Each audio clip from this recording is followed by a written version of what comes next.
મારી ઉપર એવો આક્ષેપ કરવામાં આવ્યો છે, એવી એક અરજી દેવામાં આવી છે કે અલ્પેશ ઢોલરિયાએ 4 કરોડ ઉપરની કોઈ ઠગાઈ કરી છે. હું તમને આ આખી ઘટના પહેલાં તો તમને એ ક્લિયર કરું કે જી ભાઈ અરજી કરી છે એ કોણ છે, ક્યાંના છે, કેવી રીતે છે એ મને ખબર નથી. બીજું જી એને આક્ષેપ કર્યો છે કે ક્રિપ્ટો, હવે ક્રિપ્ટો કેવા કલરનું હોય શું હોય એ મને ખબર નથી.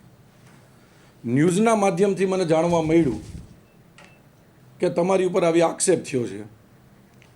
આ ઘટના આખી એવી રીતે હતી કે લગભગ 1.5-2 મહિના પહેલાં મને વડતાલ મંદિરના મહંત નવતમ સ્વામીનો મને ફોન આવ્યો કે અલ્પેશભાઈ એક મુંબઈનો હરિભક્તનો દીકરો છે અને એને કંઈક રાજકોટમાં પ્રશ્ન બન્યો છે, તો તમને મોકલું, તમે મદદ કરજો ને. એટલે મેં એને કીધું કે આજ હું હાજર નથી, એને કહો કાલ તમે મોકલો તો હું એને મળીશ. પછી મેં એને ફોન કર્યો કે હું સવારથી બપોર સુધી ગોંડલ માર્કેટિંગ યાર્ડે આવીશ, બપોરથી સાંજ સુધીમાં આવો તો તમે રાજકોટ કાલિયાલી મારી મિટિંગ હોય હું ત્યાં આવીશ.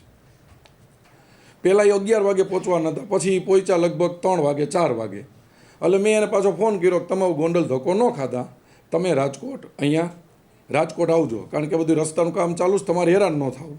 અત્યારે જ માનો પ્રેસ કોન્ફરન્સ ગોંડલ બોલાવવાની હતી, પણ આટલા બધા પત્રકાર મિત્રો હેરાન ન થઈને મારા અહીં મિટિંગ હતી એટલે મેં આ પ્રેસ કોન્ફરન્સ અહીંયા બોલાવી. મારી મિટિંગ હતી ને તમારે બધાના રસ્તાનું કામ ચાલુ છે, ત્યાં ધક્કો નહીં.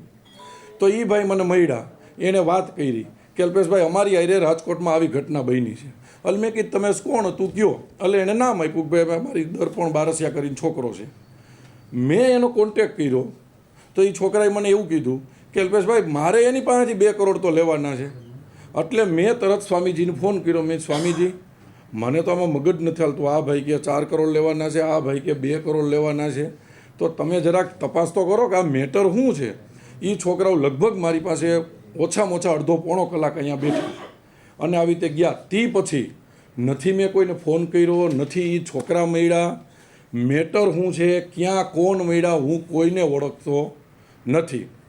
વાત મળી તરત જ આજે મેં પણ પોલીસ ફરિયાદમાં અરજી કરી દીધી છે, હમણાં તમને કોપી આપી છે. મેં પોલીસ સમક્ષ નિવેદન આપ્યું છે કે જો આ કોઈ ઘટનાની અંદર અલ્પેશ ઢોલરિયા 100%માં 2-5% નહીં, કદાચ 1% વાય ગુનેગાર થાય ને, 1% વાય તોય મને સજા થવી જોઈએ. આટલા બધા મિત્રોની, પ્રેસ મીડિયાના મિત્રોની સાક્ષીએ કહું છું કે આની અંદર જો મારો 1% વાની 1 પોઈન્ટવા રોલ આવે ને, 1 પોઈન્ટવા મારો રોલ આવે ને, તો હું પાર્ટીના હોદ્દેદાર તરીકે નહીં પણ હું જિલ્લામાં ક્યારેય પ્રવેશ નહીં કરું. 100% પોલિટિકલી હું ડેમેજ થાવ એના માટેના ફરિયાદ છે. અને મને દુઃખ એનું નથી કે અલ્પેશ ઢોલરિયા ઉપર આક્ષેપ થયો, એનું મને દુઃખ નથી. દુઃખ એના માટે છે કે મારી પાછળ મારી પાર્ટીનું નામ આવે છે. ભારતીય જનતા પાર્ટી મારી માં છે અને હોદ્દેદાર ઉપર બેઠા બેઠા મારી ઉપર આવા આક્ષેપો થયા છે, એનું મને દુઃખ છે.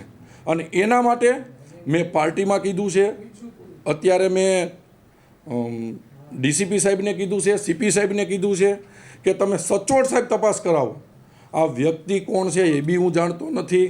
મારા 2 મોબાઈલ નંબર આપ્યા છે, મારા એકાઉન્ટ આપ્યા છે કે મારા નંબરમાં ક્યારેય કોઈ હીરપરાભાઈએ ફરિયાદ કરી છે એની અરે કોલમાં વાત થઈ હોય, અમે ક્યાંય મળ્યા હોય તો મારી તમામ પ્રકારની જવાબદારી છે. કોઈને હું ઓળખતો નથી. ઓનલી ફોર મને બદનામ કરવા માટેના પ્રયત્ન છે.